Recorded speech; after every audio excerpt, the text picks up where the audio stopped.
Does a movie like Star Wars fill some of that need for the spiritual adventure, for the hero? Oh, it's perfect. It does the cycle perfectly.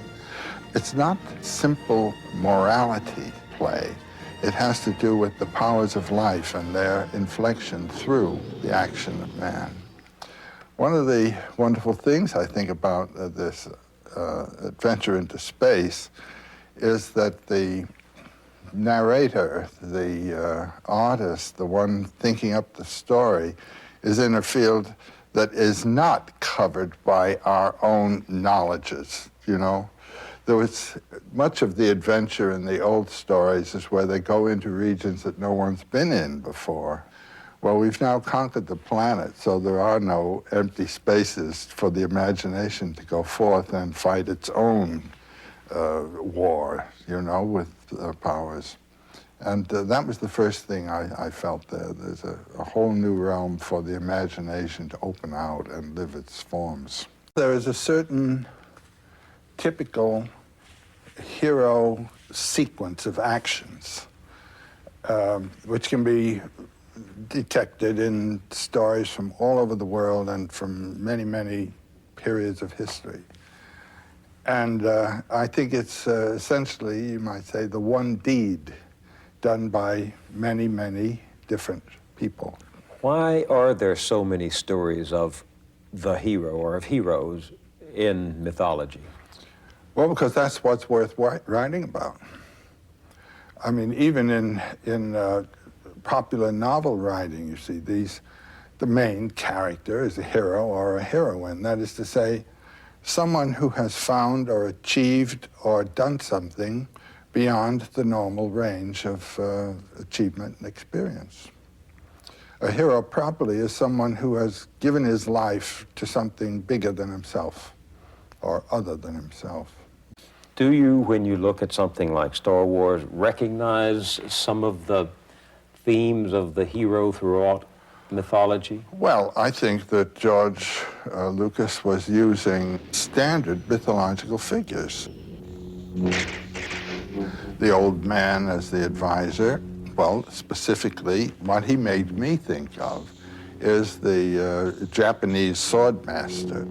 Remember, a Jedi can feel the Force flowing through him. I've known some of those people, and this man has a bit their character.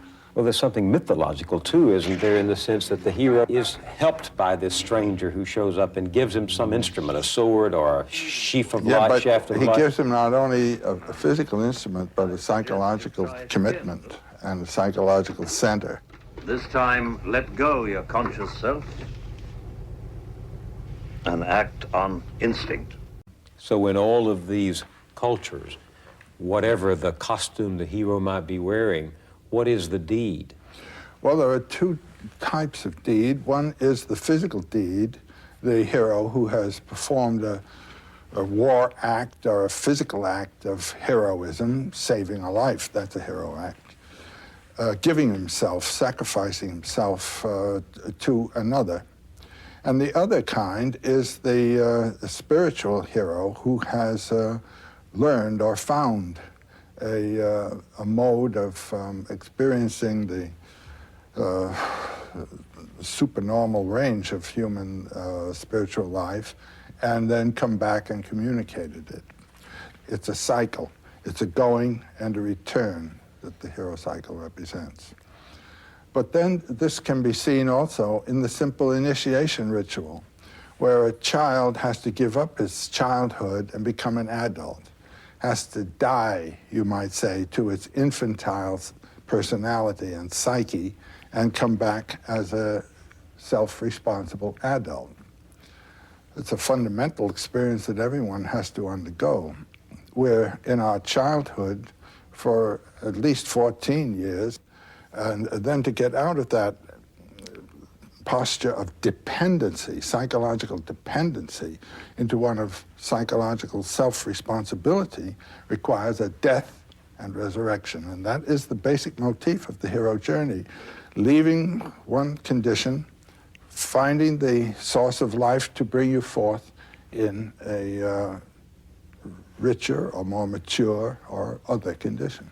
So that if we happen not to be heroes in the grand sense of redeeming society, we have to take that journey ourselves, spiritually, psychologically, inside us. That's right.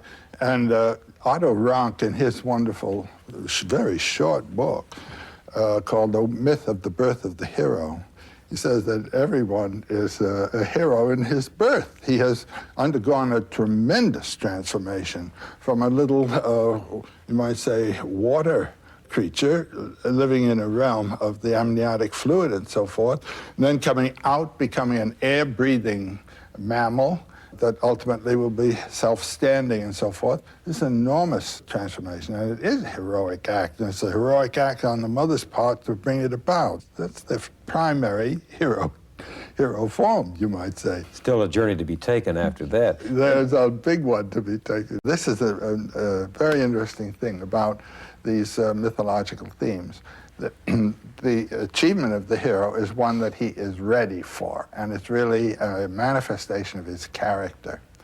And it's amusing the way in which the landscape and the conditions of the environment match the readiness of the hero. The adventure that he's ready for is the one that he gets. Look, I ain't in this for your revolution, and I'm not in it for you, Princess. I expect to be well paid. The mercenary, Solo, begins as a mercenary and ends up as a hero. He was a very practical guy, a materialist in his character, at least as he thought of himself, but he was a compassionate human being at the same time and didn't know it. The adventure evoked a quality of his character that he hadn't known he possessed. I love you. I know. He thinks he's an egoist, he really isn't. And that's a very lovable kind of human being, I think, and there are lots of them functioning beautifully in the world. They think they're working for themselves, very practical and all, but no, there's something else pushing them. That's the message of the myth. You, as you know yourself, are not the final term of your being. And you must die to that one way or another, in giving of yourself to something or in being annihilated, actually, physically, to return, you might say, or to recognize. Life is always on the edge of death, always. And one should lack fear and have the courage of life. That's the principal initiation of all of the heroic stories.